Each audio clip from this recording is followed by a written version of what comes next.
Hi, I just wanted to show you guys my greenhouse that I built here on this cliffside. Um, and just show you a few little odds and ends. I was greatly inspired by the Everyday Greenhouse on Instagram. Uh, and she sells building plans and stuff, but because I'm a cheap jerk, I didn't buy her building plans. I just looked at it and I was like, hey, I could probably build something like that. And I was able to save about $400 in lumber by using a bunch of pallets for part of the build, rather than it all being brand new lumber that I had to, scrounge up for. Um, this is an old fence that I built like a year ago, um, to keep the javelina out. And this garden's had a huge transition. I've tried to flatten it out a little. I didn't, level it perfect, but I spent 2 weeks straight just digging it out to get a little area in here. Laid down a bunch of chicken wire to keep the gophers from coming up, which has worked. I haven't had a single gopher issue since I've done that. If you'll notice, and I didn't notice this until after I built this, because I was just trying to come up with ways to make the structure more rigid. I put in these gussets, and it actually like created like old Norse symbolism in here. So like this one here, that's an old Norse symbol. This P, these little, that's like a Norse symbol. And I didn't realize it until after I was done. I was like, huh, that's an ancient symbol. That's funny. I actually, if anybody knows what that means, I'd be curious. Um, Go ahead, bring it in. I'll show you guys some of the little stuff. Got this screen door at Habitat for Humanity for 20 bucks. Just put a simple latch on it. I mean, I've never built a door before in my life. Somehow I was able to get that to work. Pretty awesome. Got these little 1/2x1, 1x2s, whatever, sunk in there. Habitat had this oak threshold thing too, so that was cool. And then you got the back wall. The back wall, I was able to go 32 inches, typical construction, kind of cool. Where I went a little haywire, if you guys want to come around here, put the camera down here to show these staples that I did. So just zoom in and run across to see all the staples. This.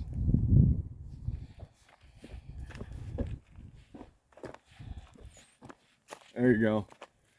And here, pass me the camera. I'm gonna hop up top here. I did that along the top beam too, all the way across. So it's got all these staples in there. But here. So check out the pallets across the bottom here. Go ahead and walk around. So I got all these pallets. I sunk one rebar in here. Eventually I'm going to add more rebar across the side to help stabilize the. It's got some bow in the wall there, but I saved $400 instead of using lumber to build this part. But it obviously it needs to be stabilized so it doesn't move. Luckily I'm kind of dug in a little, so that's holding it up a little. So that but later on I'll build legs for it and then sink some more rebar in the ground to reinforce it.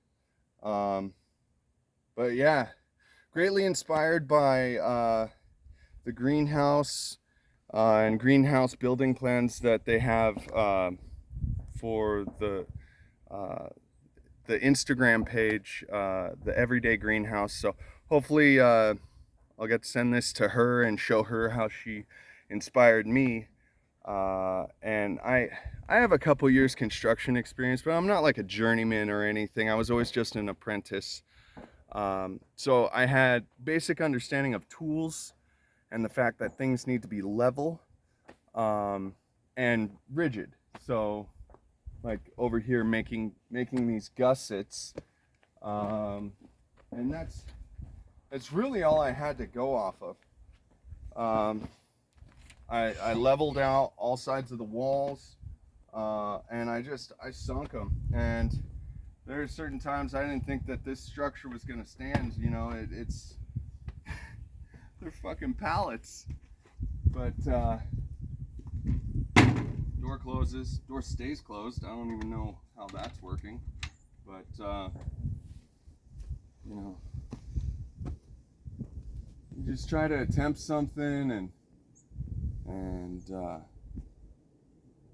put it in God's hands, the outcome, and it turned out okay. Here's another funny thing about it is the front is actually wider than the back. So if you notice, you got this nice perfect archway in the front created by the cattle panels. Go ahead and come in. Come through the threshold. You'll notice that it's a little bit more square on this side because the pallets are actually, they're doing this. The walls are coming in, so it's actually wider in the front than it is in the back, and that created a problem in the back wall where I had like an extra foot that the cattle panels were sticking up past the top, where if I sunk this, it wouldn't be level. And all I know is that it should be level. So I just muscled it and I've pulled down the cattle panels. And this structure is actually rigid enough. I was able to get on the roof and put my weight on it to hold it down. And I laid across the top beam and stapled all those fencing staples in to hold that bad boy down because it did not want to bend. Want to give it a shake and show them how? Oh, dude, yeah. How rigid it actually is. Which is important out here because of our high winds. We're in. Show them the valley that's down there. We're literally on a cliff top, and if you look up a map of all the vortexes in Verde Valley and Sedona, this is one of the vortexes. And what a vortex is it's like a little area where there's like a little, either the river runs through it and creates like this little canyon. There's like little valleys with a ridge line around it or cliffs. And what it does is it creates a vortex of wind. And so it actually gets really fucking windy out here. And so I needed to make sure that this was going to be a rigid structure earthquake test. You know, it's not going to move. Definitely not left and right.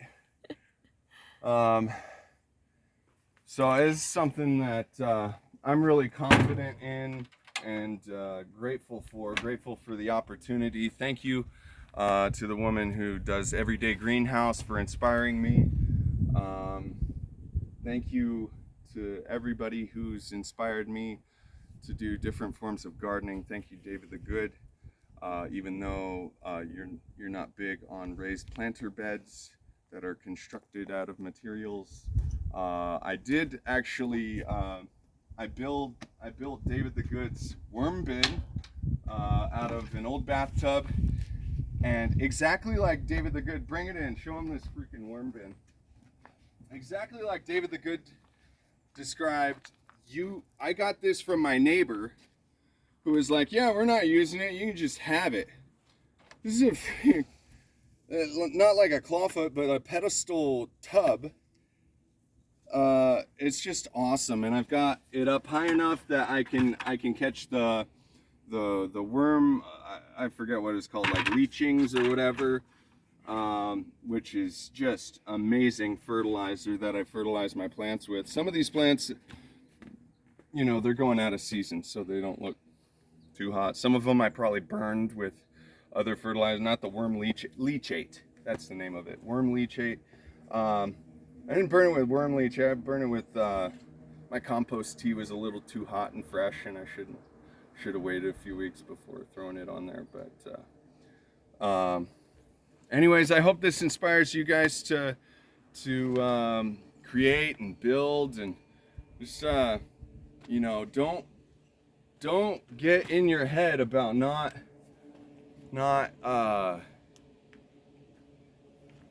being good enough or not having the experience. You know, you follow the recipe, you try your best, and you know, if God allows it and it's God's will, it'll be done, and you'll learn the process along the way. And thank you. Go ahead.